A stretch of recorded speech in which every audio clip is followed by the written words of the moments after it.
जहां प्रेम है वहां आनंद ही आनंद है। और यदि परिवार में सब अपनी जिम्मेदारी निभा करके सब एक दूसरे के हृदय की भावना को समझकर जीते हैं, वो घर स्वर्ग होता है। जैसा कि मैंने कहा भी था शायद कि आकाश में नहीं है स्वर्गों की कोई दुनिया। कहते हैं ना, मरने के बाद, पिताजी के जाने के बाद लिखते हैं बच्चे, हमारे पिताजी स्वर्गवासी हो गए। अब ये तो पिताजी से पूछना पड़ेगा कि स्वर्ग गए कि नहीं। यदि वो स्वर्गवासी हुए और स्वर्ग इतना अच्छा होता है तो उन्होंने कभी आपको बुलाना नहीं चाहा कि आ जाओ भैया, वहां क्यों पड़े हो, ये बहुत अच्छी जगह है। कोई दूसरी दुनिया स्वर्ग नहीं है। जिन परिवारों में माँ बाप दुखी और आंसुओं से रो रहे हो वो घर ही नर्क है, और जिसमें माता पिता की सेवा होती हो, बच्चे संस्कारी हो, वो घर ही स्वर्ग है। और कोई दूसरी दुनिया स्वर्ग की नहीं है। आकाश में नहीं है स्वर्गों की कोई दुनिया, बेकार के भ्रमों में भटकी हुई है दुनिया है। स्वर्ग तो वहीं पर जहां मधुर मीठी वाणी, उस घर कभी न आए कोई भी परेशानी, जिस घर में एक दूजे की बात जाए माने।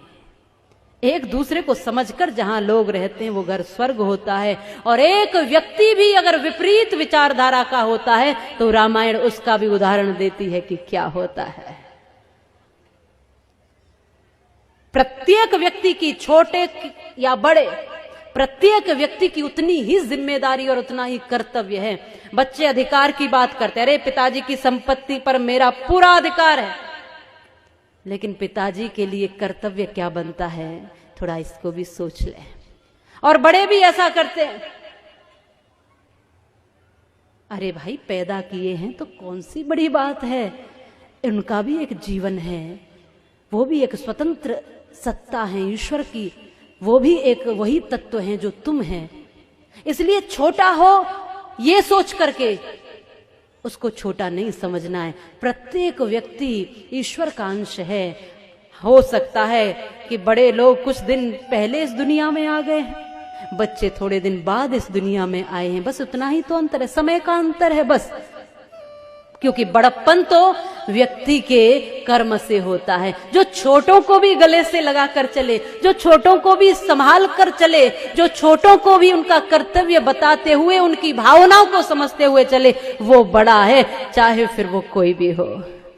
इसलिए हम सबको एक दूसरे की भावना से जुड़ करके अपना घर मंदिर बनाना है, अपना घर स्वर्ग बनाना है।